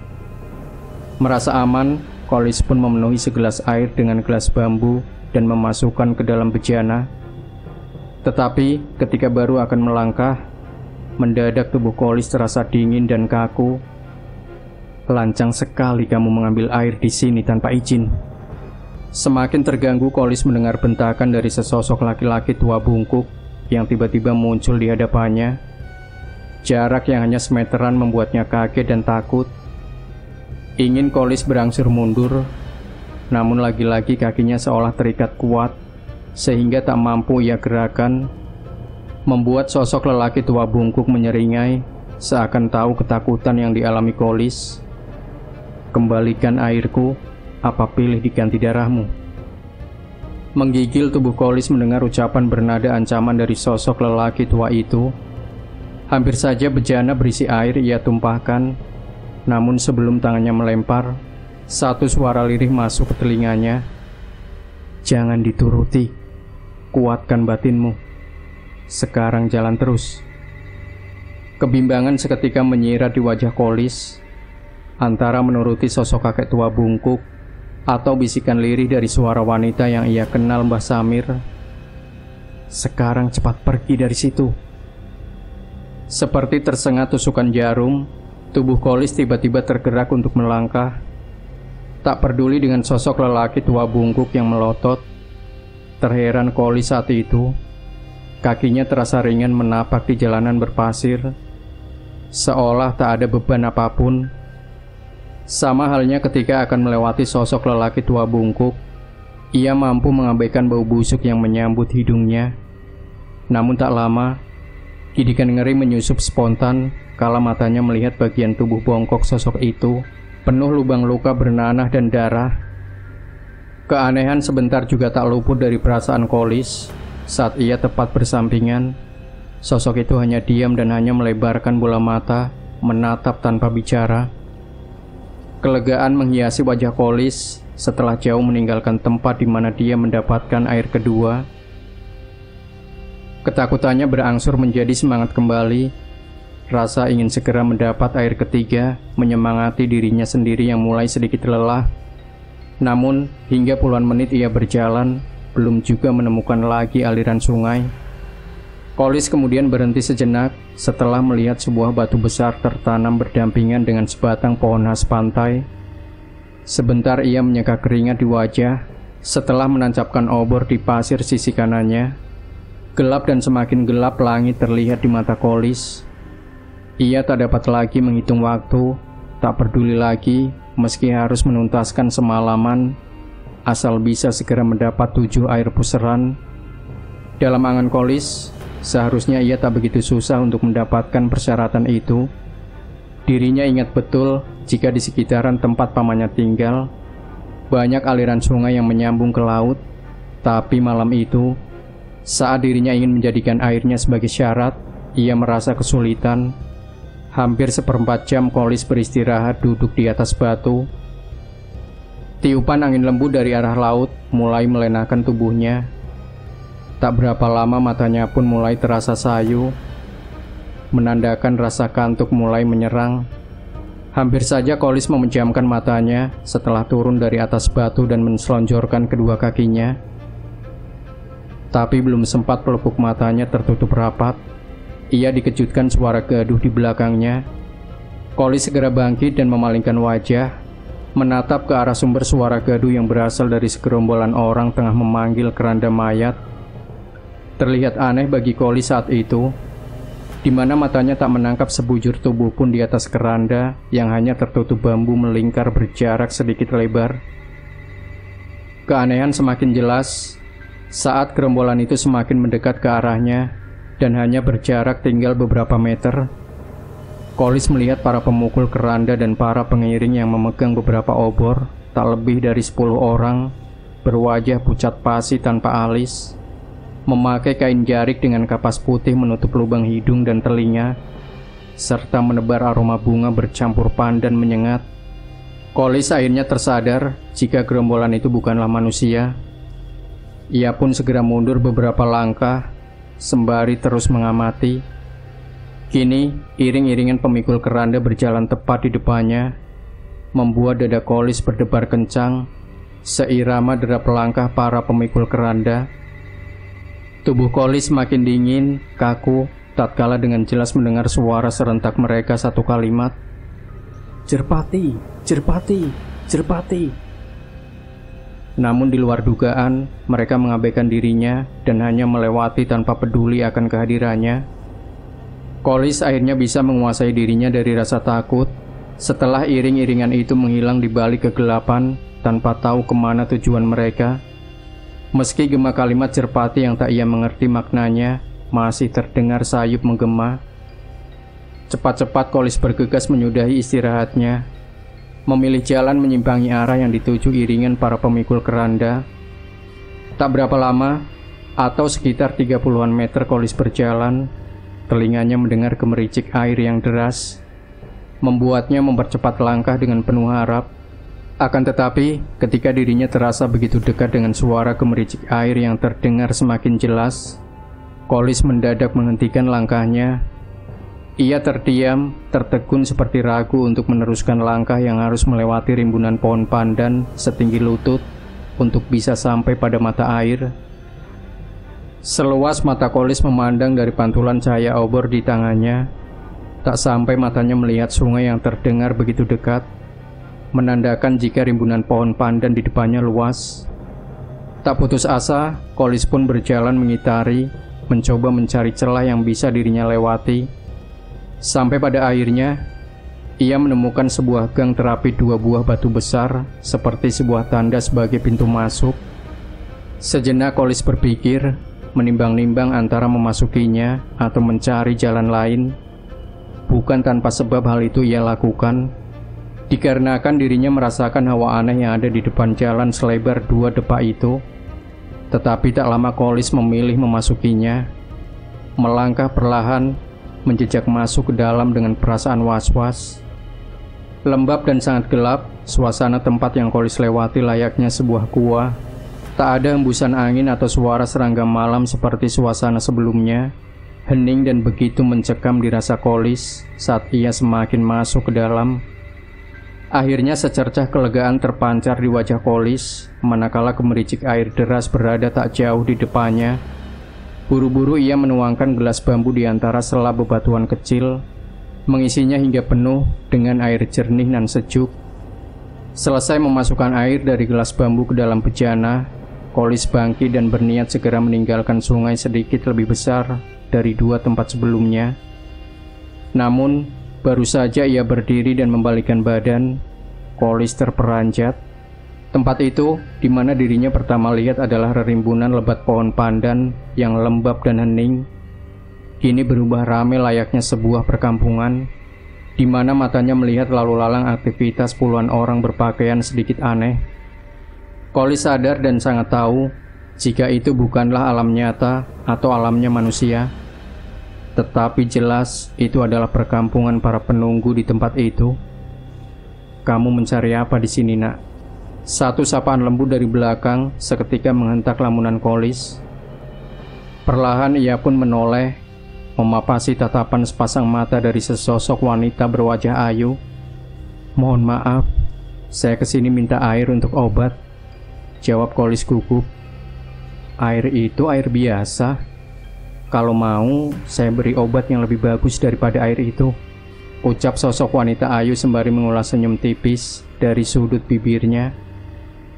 Kolis terdiam. Perang batin akhirnya terjadi dalam dirinya antara percaya dan tidak. "Jangan takut, saya tidak berbohong. Yang penting kamu nurut saya," ujar kembali sosok itu seraya mengusap pelan pundak Kolis. Hal itu semakin membuat batin Kolis berkecamuk. Apalagi saat matanya kembali bersih tatap, jiwa Kolis terguncang. Mengabaikan asal mula tempat itu dan harum aroma pandan yang menebar dari tubuh sosok wanita di depannya, hampir saja Kolis terjerat dan melupakan tujuannya. Namun, sebelum dirinya mengikuti tarikan tangan wanita bertapih kain jarit batik, satu bisikan tegas menusuk gendang telinganya. "Jangan kamu ikuti, itu bukan manusia." Seketika Kolis menarik tangannya dan mundur menjauh dari sosok wanita itu. Dan tepat setelah tangannya terlepas, gemuruh angin menghembus kencang mengiringi lenyapnya keriuhan tempat itu. Kini Kolis kembali menyaksikan tempatnya berdiri seperti pertama masuk, rerimbunan lebat pohon pandan. Akan tetapi, bukan itu yang membuatnya ketakutan, melainkan sosok wanita itu bukan lagi berwajah ayu, melainkan berwajah hancur penuh luka dengan bola mata putih rata menonjol ke depan seperti ingin terlepas. Tak ingin terlalu lama berurusan dengan sosok wanita berwajah hancur, Kolis mundur dan berlari menjauh dari rimbunan pohon pandan. Terus dan terus berlari tanpa mempedulikan ngilu di kaki, Kolis menerjang pesisir pantai berpasir, menjadikan kibasan api obor tak terarah hingga ia tersungkur tepat di bawah pohon rindang yang hanya terlihat seperti gumpalan awan hitam. Udara dingin dari hembusan angin pantai tak mampu mengeringkan keringat yang menempel di baju berbalut jaket beludru yang dikenakan Kolis. Nafasnya tersengal, degup jantungnya seolah terlepas membayangkan kuku-kuku tajam sosok wanita yang baru saja membuatnya kalang kabut. Hampir saja dirinya terpedaya oleh rayuannya. Tentu saja jika hal itu terjadi, maka sia-sialah usahanya yang telah sampai di tengah jalan. Setelah beberapa menit mengatur nafas, Kolis kembali bangkit meneruskan perjalanan. Tak peduli lagi akan bahaya yang bakal ia hadapi di depannya, sebab dari usahanya. Selempangan kabut-kabut tipis mulai bertebaran melayang membentuk bayang-bayang, menandakan jika malam kian larut. Tetapi tetap tak membuat niat dan tekad Kolis surut. Ia terus melangkah dan melangkah menyusuri kegelapan pesisir pantai, demi sesuatu yang sangat berharga baginya. Tibalah Kolis di tempat keempat. Kali ini tak ada gangguan apapun. Begitu juga di tempat kelima dan keenam yang letaknya berdekatan. Dirinya tak mendapat gangguan dari makhluk apapun. Hal itu semakin membuat yakin akan keberhasilan usahanya, sehingga dengan semangat menggebu, Kolis mencari tempat terakhir, tempat ketujuh. Rasa lelah, ngilu serta kejiwaan yang telah sampai di titik terendah dari keberaniannya hampir terbayarkan kala satu kilatan air memantul tersorot obor, serasa berada di depannya. Namun saat kakinya mendekat sampai berpuluh-puluh langkah, Kolis tak juga bisa sampai dan seperti malah menjauh. Hal ini seketika menggoyahkan dan membuat bingung Kolis. Ia berdiri mematung menatapi kilatan air yang dipandang begitu dekat, tetapi terasa sangat jauh jika didekati. Kegusaran seketika menghantui diri Kolis. Mundur pun ia tak ingin. Untuk maju, ia tak tahu apa yang ada di depannya. Di tengah-tengah keraguan itu, Kolis tersentak kaget, merasakan sentuhan seperti tepukan pelan pada pundaknya. Seraut wajah berkumis tipis, dengan balutan kulit dipenuhi kerutan, terpampang jelas dari sosok lelaki memakai setelan baju hitam lusuh, telah berdiri di belakang Kolis. "Mencari apa kamu, nak?" sapa lelaki dengan raut tegas. Bingung, takut membaur di benak Kolis, membuatnya hanya bisa menatap sosok lelaki di depannya tanpa berucap. "Pulanglah sana, nak. Percuma dikejar pun tidak bisa kamu dapatkan," ujar kembali lelaki tua seraya menatap lurus ke depan. Kolis mengerti dengan maksud ucapan lelaki di depannya. Namun lidahnya masih kaku untuk menyebut, hingga sang lelaki tua mendekat, menepuk pelan pundaknya. Aroma kasturi menebar dari tubuhnya.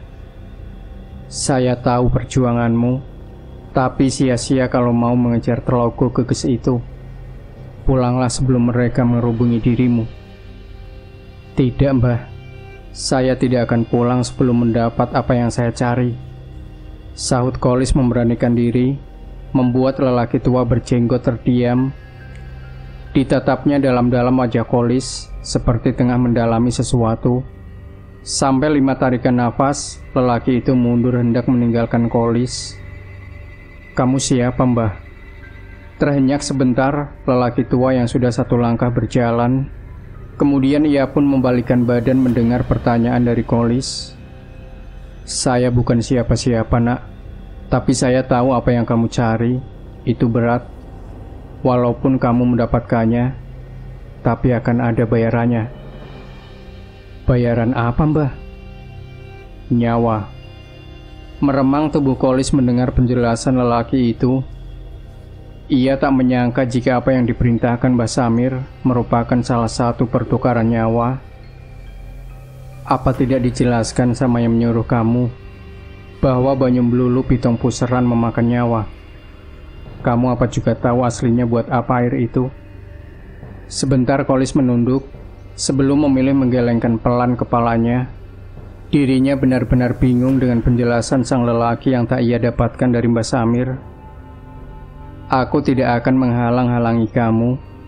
Kalau memang mau kamu selesaikan itu, jalanlah ke kanan terus. Nanti akan ketemu pusaran air terakhir yang kamu cari. Tapi pesanku, setelah selesai mendapat air ke-7, jangan sekali-kali kamu menoleh ke belakang. Kalau kamu langgar, kamu tidak akan bisa pulang." Setelah berucap memberitahu Kolis, lelaki itu membalikkan tubuhnya dan berlalu, meninggalkan perasaan bimbang pada diri Kolis. Sebentar Kolis menoleh ke arah yang ditunjukkan oleh lelaki itu. Tak lama dirinya terkejut saat akan bertanya pada sosok lelaki yang baru beberapa detik berlalu, tetapi telah lenyap. Hanya tebaran kabut-kabut putih mulai menebal terlihat oleh Kolis, serta aroma kasturi yang masih pekat tercium. Menimbang sebentar, Kolis akhirnya memilih arah yang ditunjukkan lelaki tak ia kenal itu. Ia berjalan menuju selatan, arah kanan dari tempatnya berdiri, yang berarti juga arah tempatnya pulang hanya sedikit memutar. Sekira 10 menit berjalan, Kolis merasai hawa berbeda. Diawali dengan liringan angin lembut menyapu tengkuk belakang lehernya, seperti tiupan dari beberapa bibir. Semakin melangkah jauh, tiupan itu semakin kencang, membuat bulu-bulu halus di tubuh Kolis berdiri meremang antara takut dan dingin. Tak berapa lama Kolis akhirnya mendengar deburan air bersamaan suara tawa ramai dari arah sungai. Keraguan sebentar menyusup diri Kolis. Setelah dirinya dapat melihat pusaran air sedikit deras penuh bebatuan hitam. Namun bukanlah itu yang menjadikan Kolis ragu. Tetapi beberapa sosok wanita berkemben yang sedang bersukaria bermain di sekitaran pusaran. Tawa riuh dari para wanita berkulit putih dan berambut panjang itu seketika terhenti saat menyadari kehadiran Kolis. Serentak mereka memalingkan wajah dan menatap tajam pada Kolis. Wajah-wajah ayu mereka langsung berubah melihat Kolis membawa obor dan sebuah bejana, seolah tahu apa yang akan ia lakukan, membuat mereka menatap sinis atau tepatnya menyeringai tanda ketidaksenangan. Sampai beberapa saat lamanya mereka hanya diam, tak melakukan apapun seperti yang dibayangkan Kolis. Malah sesaat kemudian beberapa sosok wanita itu menyingkir dan berlalu dari tempat itu. Kesempatan itu tak disia-siakan Kolis untuk segera mengambil air ketujuh, meski dalam hatinya bertanya-tanya tentang kepergian sosok-sosok wanita itu yang seperti ketakutan. Bau amis tiba-tiba membaui penciuman Kolis kala dirinya membungkuk akan menggayungkan gelas bambunya. Tetapi hal itu tak mengurungkan niatnya. Kolis tetap memenuhi gelas di tangan kanannya, walaupun bau amis semakin tajam. Nafas kelegaan beberapa kali terhempas dari dada Kolis yang telah selesai dan berhasil mendapatkan air dari 7 aliran sungai. Kolis segera membalikkan badan dan bergegas melangkah. Tapi kembali satu hal tiba-tiba saja mengejutkan dirinya, menahan kakinya. Oleh sebab tiap satu langkah kakinya berayun, satu jeritan menyayat menggema di telinganya. Kejadian itu berlangsung sampai beberapa langkah, sampai pada akhirnya Kolis berhenti. Sunyi, hening, tak ada jeritan, tak ada suara tawa. Tetapi ketika kakinya diayunkan, jeritan itu kembali menyayat. Ciut nyali Kolis, jiwanya terguncang hebat saat mengenali suara jeritan itu. Tetapi mau tak mau dirinya tetap harus segera kembali agar bisa mengakhiri semuanya. Bukan hal mudah bagi Kolis walau ia telah berhasil. Di samping harus menekan batinnya agar kuat mendengar jeritan menyayat dari suara seorang wanita, dirinya juga harus bertahan dengan suara-suara memanggil dari belakangnya. Setelah ratusan meter ia meninggalkan sungai terakhir, jeritan itu menghilang, tetapi suara tawa memanggil semakin kencang di belakang. Sampai pada ketika suara itu diiringi derap-derap langkah seperti mengejar di belakang. Kolis berhenti sejenak. Ingin ia menoleh atau memalingkan wajah untuk memastikan apa sebenarnya yang berada di belakang. Namun belum sempat, satu ngiangan pesan dari sosok lelaki yang telah membantunya berkelebat di kepala, membuat Kolis harus menekan kuat-kuat keingintahuannya. Lis, tunggu bapak, ini ibumu juga mau ikut, Lis. Sama dan sangat persis suara di belakang Kolis milik bapaknya, membuatnya lagi-lagi goyah dan berhenti. Sejenak tertunduk dan berpikir Kolis, menimbang keraguan yang menyeretnya pada kekhawatiran. Bila itu benar-benar suara orang tuanya. Kolis sempat bergumam memanggil bapaknya lirih tanpa menoleh, ingin memastikan dengan apa yang dikhawatirkannya. Namun, sampai 3 kali panggilan, suara dari Mbah Soko hilang, berganti tawa ngikik suara wanita.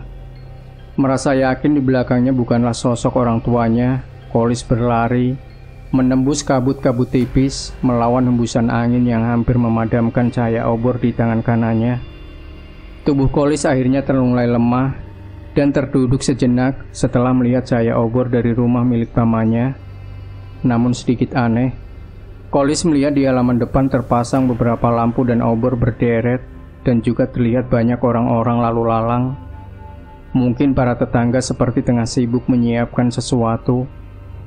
Kolis sebentar tertegun, antara percaya bila itu benar-benar rumah pamannya, atau masih bagian dari tipu daya para makhluk halus yang ingin mengganggunya. Memikirkan hal itu matang-matang, Kolis kembali melangkah, mendekat ke arah rumah milik pamannya yang diyakini batinnya.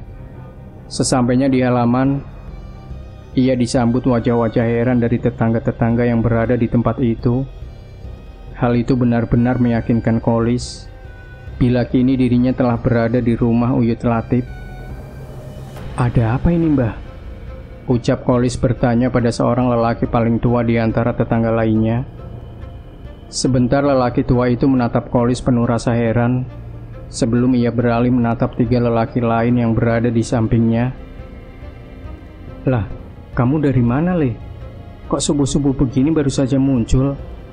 Sedikit tersentak Kolis mendengar jika saat itu waktu telah masuk subuh, yang berarti dirinya pergi mencari 7 mata air, menghabiskan waktu hampir 9 jam. "Le, sana cepat masuk." "Oh, iya, Mbah," sahut Kolis tergagap dari lamunannya. Bergegas Kolis melangkah meninggalkan beberapa tetangga yang duduk di bangku panjang terbuat dari bambu yang masih terheran melihat dirinya. Begitu juga diri Kolis, masih dibalut penasaran dan perasaan tak nyaman dengan keadaan rumah Uyut Latif. Kolis memelankan langkahnya saat menaiki tangga depan, terus berjalan dengan degupan jantung semakin tak menentu. Setibanya di pintu, seketika tubuh Kolis dingin. Sedingin tatapannya pada sebujur tubuh tertutup kain jarit batik dari kaki sampai ujung rambut. Kolis tak melihat wajahnya, tak juga belum jelas siapa yang terbaring tanpa nafas. Namun dari postur tubuhnya, Kolis dapat memastikan jika raga tanpa nyawa itu adalah Mbah Samir. "Lis, masuk." Kolis memalingkan wajahnya kala satu suara berat memanggil dari ruang tengah arah dapur. Ia mengenal suara itu, suara yang dalam 2 hari ini tak terdengar, Uyut Latif. Kolis cepat-cepat menghambur ke ruang tengah, di mana sosok pamannya telah duduk bersila menunggunya. Uluran tangan kanannya disambut wajah sendu sang paman, mencerminkan kedukaan dan beban terpendam seperti teramat berat. "Paman, aku..." ucap Kolis namun terputus. "Paman sudah tahu. Sekarang simpan air itu di kamar dulu.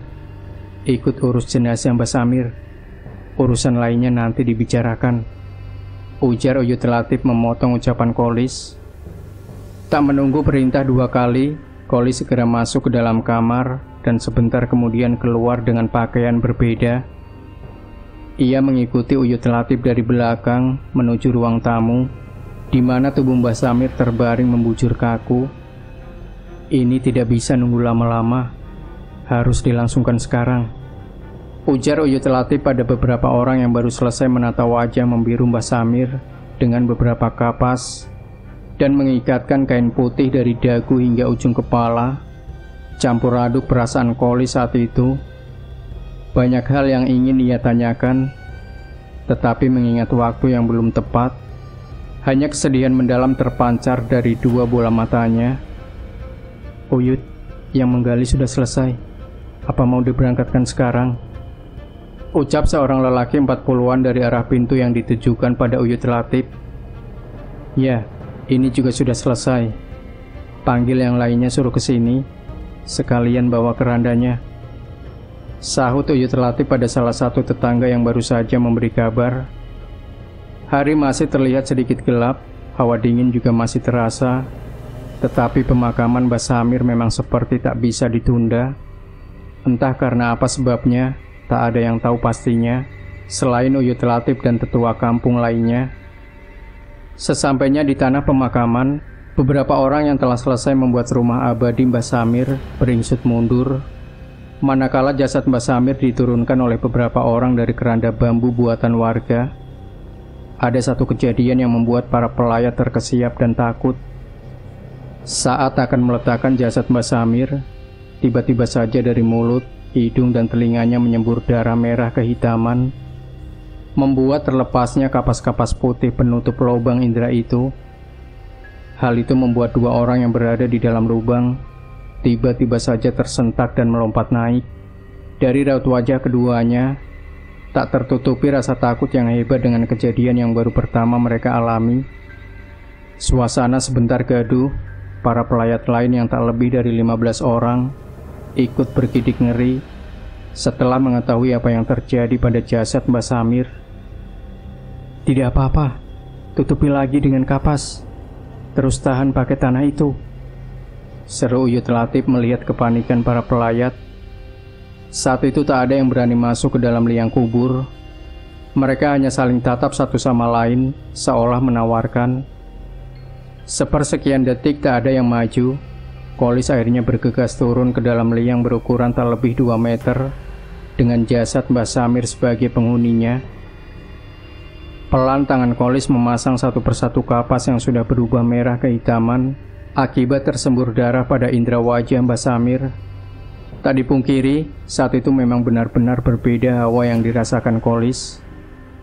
Apalagi ketika tangannya meletakkan tanah pada kapas sebagai penyangga agar tak lagi lepas. Kolis merasa jika ada sesuatu seperti menarik jari-jarinya. Setelah dirasa cukup, Kolis memasang beberapa keping papan guna menutupi tubuh Mbah Samir yang telah terbungkus kain putih bernoda darah. Setelahnya, Kolis bergegas melompat naik dan segera disusul beberapa cangkul yang menarik tanah menimbun kembali lubang berisi jasad Mbah Samir. Sebuah batu menjadi penanda rumah baru milik Mbah Samir. Taburan aneka bunga dan lantunan doa yang selesai dibaca Uyut Latif menjadi acara terakhir para warga mengantar Mbah Samir beristirahat selamanya. Tak ada isak tangis, tak ada ucapan selamat tinggal untuk Mbah Samir, seperti pada umumnya dikala seseorang meninggal. Hal itu disebabkan oleh Mbah Samir yang tak mempunyai satupun saudara atau kerabat di kampung itu. Bahkan banyak warga yang hanya tahu nama Mbah Samir tanpa mengetahui asal-usulnya. Namun, dari sekian banyak orang yang langsung memilih pulang, Kolislah yang belum beranjak. Ia kemudian duduk di sebelah gundukan tanah dengan tertunduk. Raut penyesalan tiba-tiba muncul pada wajahnya, sebab dirinya ingat betul kalimat-kalimat terakhir Mbah Samir sebelum menyuruhnya untuk berjuang mencari 7 air puseran. Nah, Sobat Misteri Sunyi Mencekam, cerita ini masih ada 3 part lagi yang tidak boleh Anda lewatkan. Dan jangan lupa berikan komentar Anda, like, share video ini, subscribe channel Sunyi Mencekam, dan kembali nantikan cerita-cerita misteri terbaru dari kami. Wassalamualaikum warahmatullahi wabarakatuh.